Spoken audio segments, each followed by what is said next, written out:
This is your Chargers linebacker, Deion Henley, and you're tuning in with Chargers Unleashed.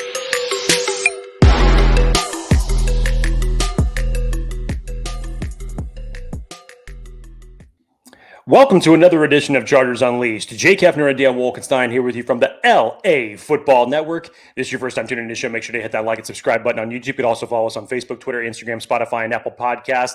Dan Wolkenstein was actually live at the Bolt today for the Chargers training camp practice. And if it looks like he's in somewhere of a dark basement, don't worry, he's not. He is actually just in one of the other rooms of the facility at the Bolt. The press conference is just wrapped up.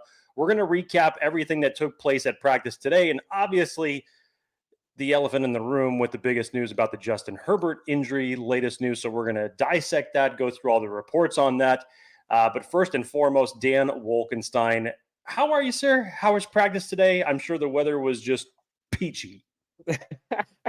I'm not used to the difference between Costa Mesa and El Segundo. Costa Mesa, if you remember, you go there and I don't think I've been there and it wasn't blazing hot with no breeze. And El Segundo, it's like you're there for 20 minutes, it's hot, and then all of a sudden it's breezy, and then you're freezing and you forget a hoodie at home and you're going to Nordstrom Rack to find something for you last minute, which sounds like reality for me getting here. So, but El Segundo was good. You know, I think you can't help but feel the missing Justin Herbert there today. I think that was pretty evident, not just with the presence, but the play on the field. Like it's a very different training camp when number 10 is not behind center, and you see this very big difference in what a franchise quarterback looks like and the plays they can make versus those who maybe aren't the franchise quarterback getting paid what he's paid. But otherwise, you know, I think that definitely was kind of I don't want to say a cloud, but definitely on the minds of Chargers fans and lots of folks covering the team as well. I have to ask, because you and I were actually at the press conference last Saturday when Jim Harbaugh was getting all of the questions as it related to Rashawn Slater at the time. And then the following Monday, the beginning of this week, Jim Harbaugh actually put out a disclaimer in terms of how he was going to address injuries moving forward. So I'm going to put the line at 4, because in truthfulness, I was just getting a little bit of the Harbaugh press conference. I didn't get a chance to actually listen to it in its entirety. Over or under 3.5 questions that were asked as it relates to Justin Herbert's injury. Ooh, actually, in totality, it might be over, but it was all kind of follow up on the same type of question. But in typical Harbaugh form, as to be expected, there was a lot of references to the statement that the Chargers put out earlier today about the diagnosis and the going through something quote that is used quite often, as well as him not being permitted or not a doctor and is not willing to comment on things. So where things stand, let's just kind of get that out. Where things stand right now. Everybody saw the statement the Chargers put out, a plantar fascia injury. They have a 2-week diagnosis for him to be in the boot and then slowly ramp up. And then expectations are for him to be good, ready to go by week 1. So that's what was said. And that's only what is being referenced at this point. Justin Herbert was seen today in the locker room working out with, I think, Ladd McConkey, who was not there today. Jim Harbaugh today said that he is, quote, going through something. I'll let folks deduce what they think that means. But yeah, I think the over on the amount of times he was asked about Justin Herbert, and rightly so. But I think folks can understand now this coaching staff is very different than coaching staffs we've seen in the past, and they're pretty tight-lipped. They run a tight ship, and Jim Harbaugh is not about talking injuries. So that should be no surprise. Let's dissect it real quick, Dan, because I know that was just sent Chargers fans into a panic this afternoon when they got that news. And I don't want to say conflicting, but and of course, Dan and I are not doctors. We're not going to pretend to be doctors. We're literally just going to diagnose as far as what's been reported today, because you had Daniel Popper in his article actually get some quotes from Dr. Kenneth Jung, who actually gave him as it relates to a plantar fascia, there's a wide variety of things that could happen, whether it's just a plantar fasciitis or an actual tear. And then there was Jesse Morse, who on Twitter, who was commenting about the possibility of Herbert's injury, because we actually really don't know the severity of it. As it stands right now, as the statement said, doctors recommended that Justin Herbert be put in a walking boot for a period of 2 weeks and then slowly ramp up his playing time back on the field, which, of course, the biggest loss here, good news, bad news scenario, obviously taking Justin Herbert away from that time from the younger, newer receivers that he can build more of that rapport with. That's the bad. The good news is initially this doesn't sound like anything too serious. The expectation is that they said that he's going to be ready for week 1 of the regular season, which is great. If this is something that's going to happen, obviously taking place at this point in time is the best possible scenario that could come out of this. But Dan and I were talking about this. Justin Herbert has just looked so good to start off camp as it relates to guys that he's building rapport with. Joshua Palmer, obviously, I don't think that he's going to miss much of a beat if we're taking time away from him getting towards the regular season. We have already talked about the relationship that he has built with Ladd McConkey and how he has been turning heads in training camp. But you take some of those other receivers like the Brennan Rices, the DJ Charks, and some of the others as far as him getting more of that time to run this offense with, that's probably the biggest aspect in terms of, the loss here. Sure. I go into some of these quotes, Dan, from Daniel Popper's article with Dr. Kenneth Young, and it was an interesting one that he had said, if it's something where they're putting him in a boot and they're saying it's an injury, which is specifically what the statement said today. Mm-hmm. He said, I wouldn't think, this is Dr. Jung talking, I wouldn't think it's plantar fasciitis. Which is interesting. So again, plantar fasciitis, if you've had it, I've had it. It absolutely sucks. It makes walking on that foot just virtually impossible. Putting pressure on it absolutely is just killer pain. So depending on the type of level here that we're talking about, whether it's a tear, we don't know. To the degree, we don't know. We'll know in time in terms of how Justin Herbert is going to progress from this. But I'll say this. I'm sorry. Go ahead. No, go ahead. Finish. As it relates to now, him missing time is probably just the biggest loss here. And hopefully this recovery will bring him back in a 2.5 week period where he can get back up there. And hopefully this is not going to be something that's going to linger for him throughout the regular season. He probably will have to play through some pain, but in terms of actually being something that's going to keep him out for a long period of time, I don't foresee that happening. He finished practice yesterday after 3 runs. Even Jim Harbaugh said he was diagnosed after practice. So time will tell. But sorry, again, go ahead. No, I would say this. Sweet Jumps says, tell me the sky isn't falling, Dan. I can't give you any concrete certainty of anything, and nobody can. And I think that's the important part. That's the biggest takeaway. Is anybody out there giving predictions or talking about what this injury is or is not, I think is a little irresponsible, if I'm being honest. But I will say this, based on how this staff has communicated things so far during camp and how cautious they are about everything they say and do is intentional. I was a bit surprised that the Chargers team put out the statement ahead of time, but I think part of that would be just it's easier to put out the statement ahead of time versus people freaking out when they don't see Justin out there today. So that I get.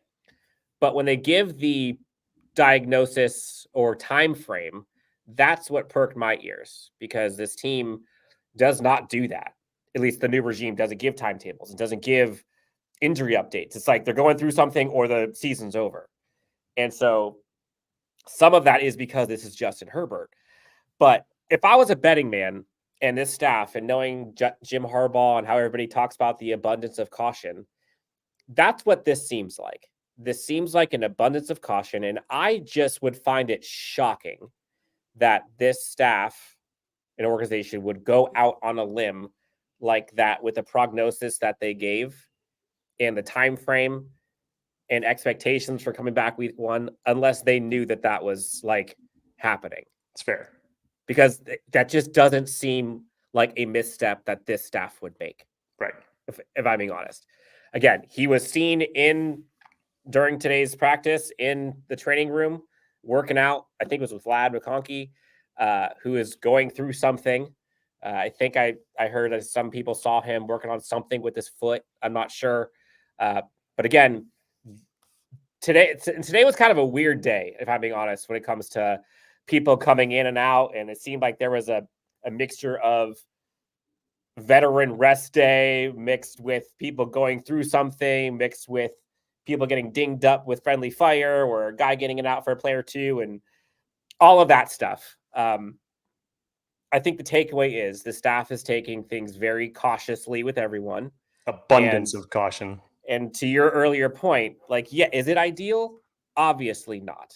And is it something that the Chargers team could use? No. Like, this is, but I think Chargers fans, if there's anything I can tell you, I don't think there's anything Chargers fans need to see more of from Justin Herbert or the media or this team. We have all, anytime we're at practice now, I don't think anybody is looking at Justin shocked by what he's doing or hoping to see something different from Justin Herbert, right? Everything that this staff and that everybody is focusing in on, and the key narratives and the position battles and the folks who need to improve and the things that people are yearning for more information on, is everybody else. Who's catching the ball from Justin? Who's blocking for Justin? Who's running for Justin? Who's defending against Justin? And so without Justin there, the thing that's different is the entire offense looks different. Easton Stick is not Justin Herbert. Nobody is. But how much this team is going to miss with Justin Herbert not being there, I'm not sure. To your point, I mean, I don't think Ladd McConkey needs Justin Herbert. Ladd McConkey is dicing up corners regardless. Josh Palmer and Justin Herbert already have their thing. DJ Chark's already been him. I don't think Quentin Johnson is going to be better or worse because of Justin Herbert. I mean, obviously it'll be better than with Justin Herbert, but you could still see improvements or what you need to see from Quentin Johnson without Justin Herbert being there. And if we're being real here, nobody wanted to see Justin Herbert during any of the preseason games. So does it suck? Yes. Is it that big of a deal right now? No. And you have to give the benefit of the doubt to the coaching staff and to the comms team and whoever comes out with those statements. They do things with a purpose. And I just don't, I don't think it's that big of a deal. Jake, I think people should freak out. In short, it could be worse. Yes. It could be worse. If there was something that took Justin Herbert out between now and the start of the season, I guess it'd be that. I'd rather be nothing, but it could be worse, to your point. Yes. Jake, there's somebody in here who's talking about it. Before we go any further, give the people they want. Their favorite part of the show. Before we go any further, let's pay the bill. Let's talk about our friends. Yes. I want to remind everybody that BetOnline is your number one source for all of your sports betting needs this season, from baseball, golf, soccer, right up to the top fights of the UFC, MMA, and boxing. Every stat, every matchup, but even live odds and spreads while the games are played. When the game is over, head on over to our online casino and get in on the game of blackjack or poker, or unwind with one of our 150 slot games. Head on over to the website today. That's betonline.ag to get in on the action. Use the promo code BELIEVE. That's BLEAV for your 50% free bet credit on your first deposit for up to $250. Bet Online, the game starts here. Now, Dan, let's transition. Let's talk about practice today. Real quick. One thing. Mark Matlock says, I had this injury. I couldn't put weight on my foot, used a cane, etc., etc. The part that I want to be careful with is we don't know what the injury is, other than we know what body part that's injured. That's it. So we don't really know what the injury actually is. It's like he has an injury to his arm, is injured to a certain bone or muscle. Again, like, let's just be careful here and be responsible with what we are and are not calling this thing. Go ahead. I apologize. It's all right, Dan. To transition, let's go to practice today, where you're currently still sitting at the Bolt. Dan, you were out there on the field covering practice today. What did you see? What were some of your takeaways? And we'll obviously mix this in with some of the comments today from Coach Harbaugh, from Tony Jefferson, and from Oleary Gilman. Yeah, today was definitely a day for the defense, to tell you that much, and call that the Justin Herbert or lack of missing of Justin Herbert, or just the defense playing well. I think you saw the secondary playing well. I think the play of the day on offense was Josh Palmer's catch. He had a touchdown catch in red zone drills, I believe. Brendan Rice had a nice catch up the middle, explosive play. J.K. Dobbins had a great run, bounce outside. Obviously, Tarheeb Still, after a brief kind of friendly fire where he and I think J.T. Woods collided, came back and ended 11-11 with a pick six to end the day. Max Duggan was quarterback. But the defense won today. I really think Jim Harbaugh talked about in the press conference later on, where the defense really impressed him, and it's only going to make the team better. And you're hearing the defensive players, the communication, and it's so glaring now without there being music. You hear it all. And the communication that this defense and the offense too is putting out there. The defense looks good, and it's early, obviously, and I think Chargers fans are always going to be a little scarred and temper expectations, but I'm pretty confident that this Chargers team defense is going to be better. And Christian Fulton, again, he's looking good.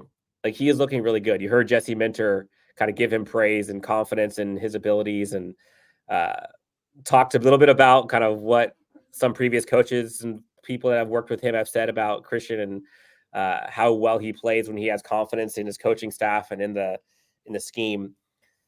The secondary so far, has played well. Like, the defense won the day. That would probably be my takeaway from today. Has Christian Fulton over the last couple of days, has he started to put a little bit of your worries to rest a little bit? I know you're still wanting this team to go out and get a corner, and trust me, I do not think it's out of the realm of possibility between now and the regular season.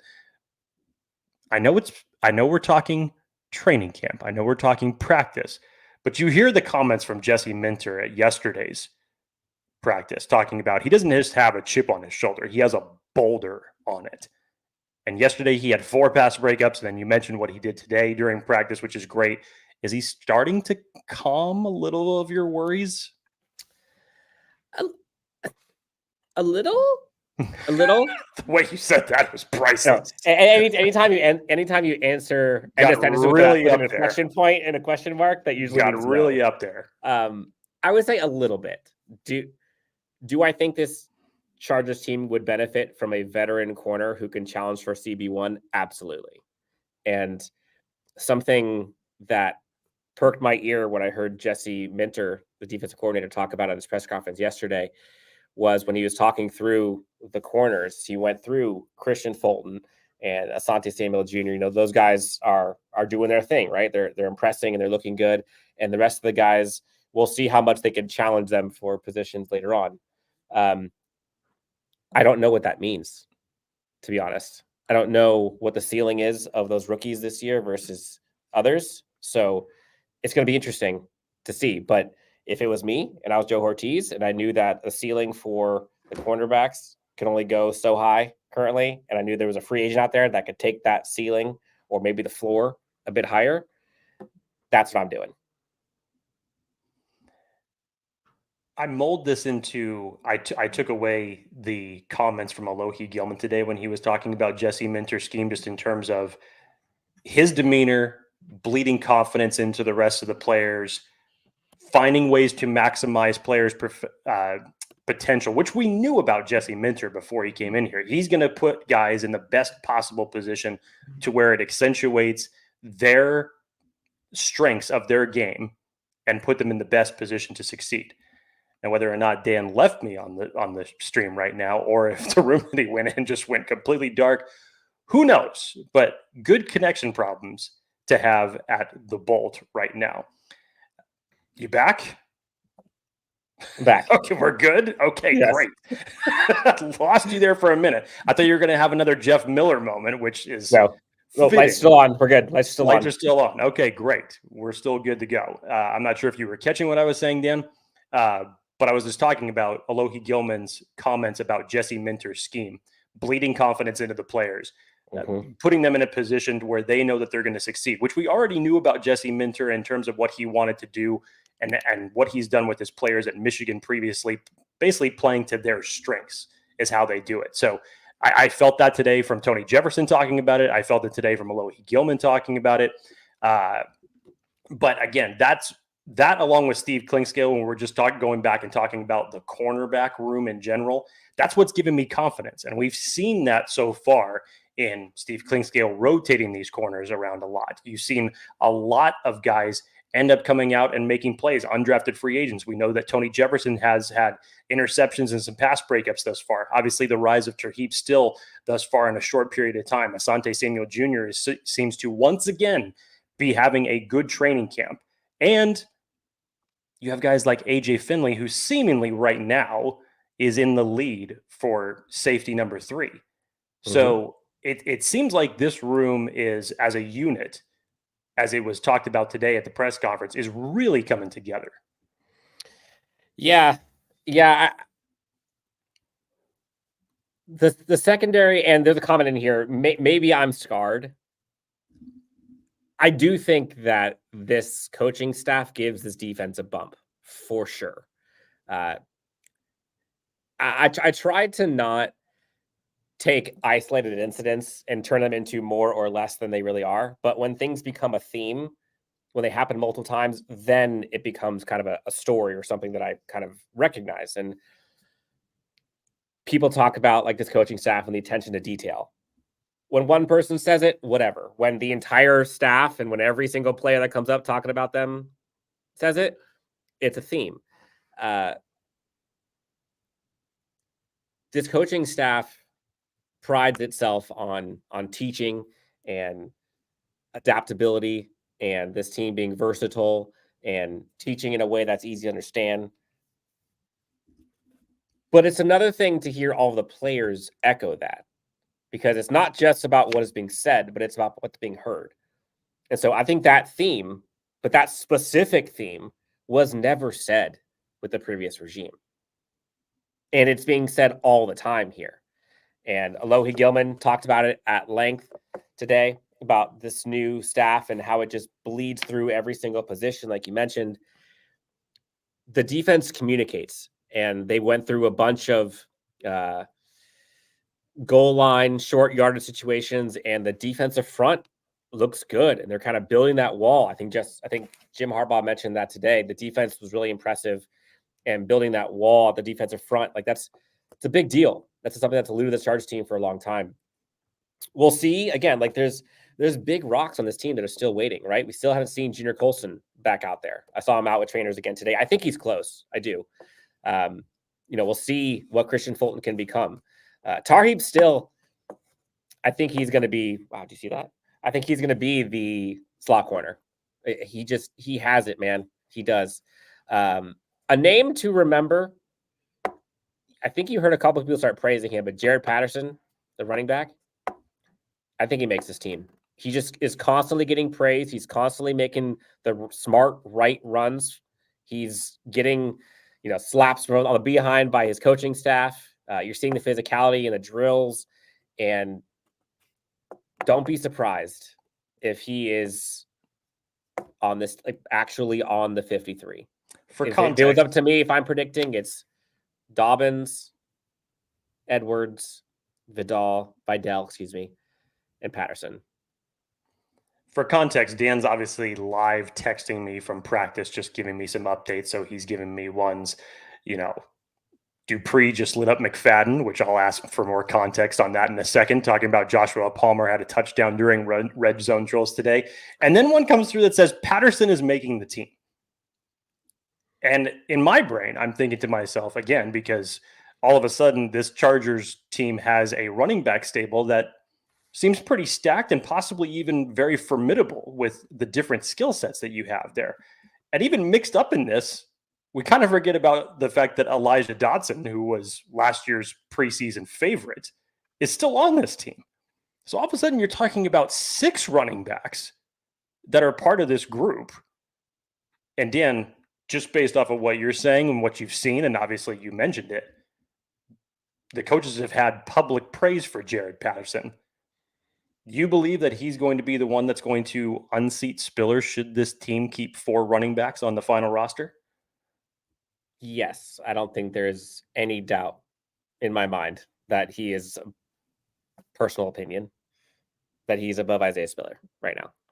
I haven't seen, I'll rephrase. I've seen some really good things from Jared Patterson, and I've seen really good things from J.K. Dobbins.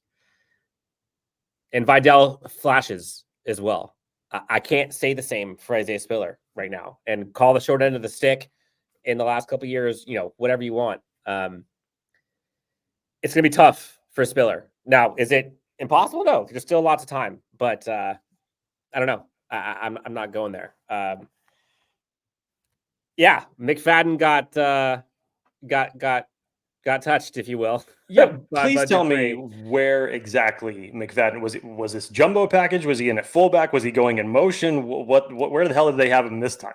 Yeah, and I don't want to get not get into crazy specifics, but in short, Patterson, excuse me, he was trying to catch. McFadden was out catching a pass and ended up it looked like a drop, and then Dupree was right there as it happened, and it was pretty like, which one of these things is more weird, seeing 71 over there being targeted or seeing Bud Dupree in coverage? And it was a pretty funny It's definitely moment. 71. If you're going to ask me, I along with Steve Hagelin was shocked when we were standing there on the opposite side of the field and we see 71 trotting across and literally standing next to Joshua Palmer. It just felt way out of place, but I loved every bit of it.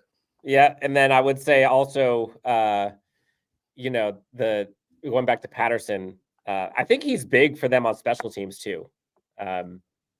So this running game is going to be night and day. Like I know, there's the faith in Greg Roman and all the schemes that he's never not had a running game. But you look at the running backs that they've had, you look at the offensive line that has gotten beefed up, you look at kind of the balanced work that they're going on. Like that's what is kind of showcasing and kind of pushing through here. Joey update. Joey went into the locker room or went into the training facility with trainers, was reported, as did Khalil Mack for a bit, but I think it looked like it was probably nothing more than, I don't know this, but it appeared it could very well just be a veteran thing. And they got to go inside for a bit, come back out. No big deal. But yeah, Joey Bosa came back. All was fine. Was in the plays. Had his helmet on. Went in there for getting 11 on 11. It was good. Joey Bosa was good. He looked really good. Jim Harbaugh even talked about him in the press conference. He had a great day today. So I think today was probably just recognizing that this is going to be a different looking training camp for the next couple of weeks without Justin Herbert there. And that might not necessarily be a bad thing because, and I think what's important here is this Chargers team without Justin Herbert in the previous regime, it'd be a little tough because Justin Herbert was having to be Superman, and when Superman ain't walking through that door, nobody else was. This team is built different. Like this team is built to withstand stuff like that. This team is built to, people were already upset that Justin Herbert wasn't going to throw as much. And now, okay, well, if Easton Stick has to come in there, an emergency, in case of emergency, break glass, like this would be the team to kind of do it. A Jim Harbaugh, a Greg Roman offense, where they have the tight ends that are doing stuff. They have a mobile quarterback like Easton Stick. Go back to what happened in San Francisco when they looked like there with Jim Harbaugh and Greg Roman. You got a running game. Got a Jesse Minter defense. Like that's kind of how they've won. So again, like, does it feel good that Justin Herbert's not there? Of course not. But it's a very different landscape right now. But yeah, that's kind of it for the main takeaways that I had. And I kind of want to do like a short and sweet one today. I'm not gonna get home forever, but wanted to bring this to folks as quickly as I could. Dan Wolkenstein has a long commute ahead of himself. Yeah. Tony Jefferson, I would recommend folks going in there and watch the Tony Jefferson press conference. He gave a ton. He talked about, I forget exactly the term he used, but building a bully. Building a bully was a quote that I love that this staff is trying to do here in LA. Talked about Derwin James just being like I think he called him a maniac, I think is what he used the term. But he talks about AJ Finley stepping up, really talks about, it was really interesting hearing him, like the scout in him, because he was a scout last year for a bit with his year off, hearing some of that come through. And he talked about how he actually scouted Ladd McConkey last year. And all of a sudden he's like, yeah, that guy is good, but he recognized his blocking abilities. That was what was impressive to him, and how excited he was to kind of be back home for the home team here in LA with the Bolts. There was a lot today, but I think if I were to just summarize the day, I think you feel the loss of Justin Herbert. That's obvious. The defense is looking good. Now, is it perfect? No. The running game is going to be better. The physicality is going to be definitely better. And, you know, I'll give you all the Jim Harbaugh phrases you want. They're attacking it with an enthusiasm. Each day they're stacking bricks. They're gliding up to 3,000, whatever you want to say. Like this team is going towards a trajectory with a common goal of being healthy and being right and being good by week 1. And so everything that I see this Chargers team do is in that context. What will help this team be better for week 1 to be healthy to start the season? That's what they're going to do. I see that with the Junior Colson, how they're treating him. I see that with how they're treating Justin Herbert in this injury. I see that with how they're treating the veterans. I see that how they're treating the 1s versus 2s and 3s. All of it. Like this coaching staff, everyone, they tell you what they're going to do. Like, you got to believe them. So I genuinely think that, as sickening as it was to see that from Justin Herbert news stuff, like, and maybe I'm the optimist for 5 seconds, but it was telling to me. Maybe, and only for 5 seconds? Yeah, fine. But it was telling to me that this staff put out that message with that specificity. They've never done that. There's a reason they did that. And I just don't think that they would overextend themselves unless they knew. Like, that they didn't need to say those things. Like, he literally, given Jim Harbaugh's mantra of things, unless the season ending, they're going through something. Could have just given the usual coach rhetoric saying it's day to day, you know, we're going to handle it with caution, which, I mean, kind of sounds like it, but I get what you're saying, Dan, in terms of having those specifics after a diagnosis. If you didn't know the severity of it, why wouldn't you address it? On top of that, I also get it, because if you chose not to address it and nobody saw Justin Herbert practicing, we already know that Jim Harbaugh would have been getting the wave of those questions during the press conference, and he would not be giving any answers to, much like he did today, and much like he talked about how he would be addressing injuries moving forward. In short, he will not. But I get your point.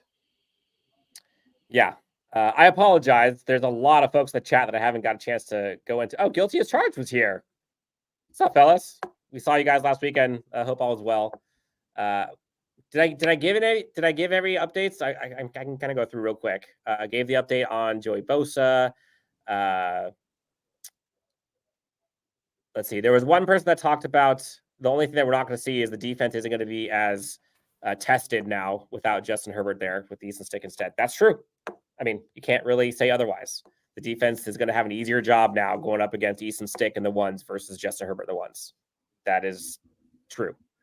Yeah, so Guilty as Charged just came in and said Adam Schefter kind of poured cold water on the injury on ESPN tonight, for what it's worth. I think cold water is a good thing for Chargers fans, I'm guessing. I don't know. I didn't see it, but we're not pouring gasoline on the fire. Pouring yes. cold water on it. Yeah. Yes. Let's go through a couple questions here. People are asking, how does Alt look? Alt looks good, man. Like, he looks good. He's a real deal. He's not Malik Neighbors. He doesn't play that position, but he's going to save your franchise quarterback.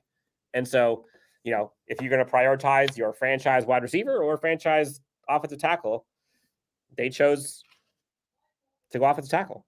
And I don't think they're regretting it for 1 second. Joe Alt is good. Now, again, trial by fire going up against arguably the best defensive front in the NFL, at least the edge group. I think Joe Alt is doing just fine. I don't know anything on Sawyer, to be honest. So we'll see. But who knows? Here's some more context on it, Dan, in clarification of the cold water term. Basically, Schefter was saying the Chargers were less sure on the timeline than the statement would have indicated, which sounds more like Jim Harbaugh to me in terms of how they would go about it.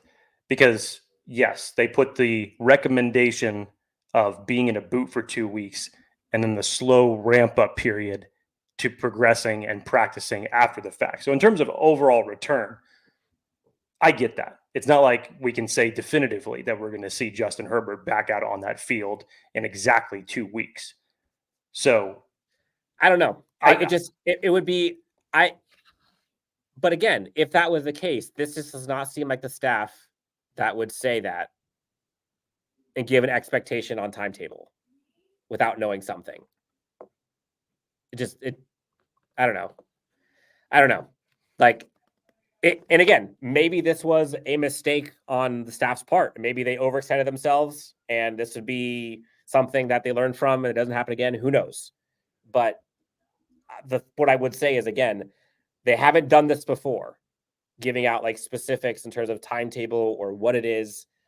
And so what that means, I don't know. So I don't know. We'll see. But again, like, abundance of caution. That's what they've done this entire time. That's what my gut, that's what this tells me it is. So we'll see. I know we're a little long here, Jake, but anything else before we get here? Negative, sir. I know you got a long commute ahead of you. Sorry, I was looking. Sorry, I keep looking for words. What I'm looking for. It could be worse.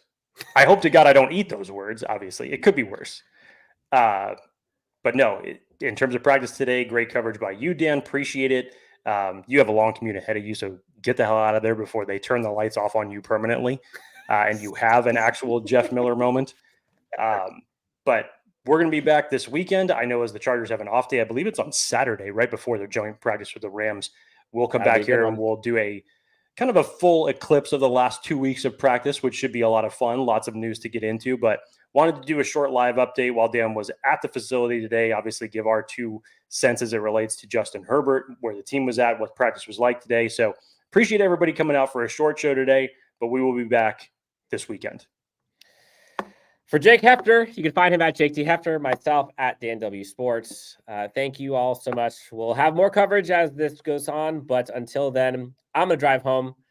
Jake, it's been a pleasure, sir. I'll give you a call here in a bit. For those everywhere else, again, you can find us everywhere you find your podcast, LAC_Unleashed on X, as well as YouTube.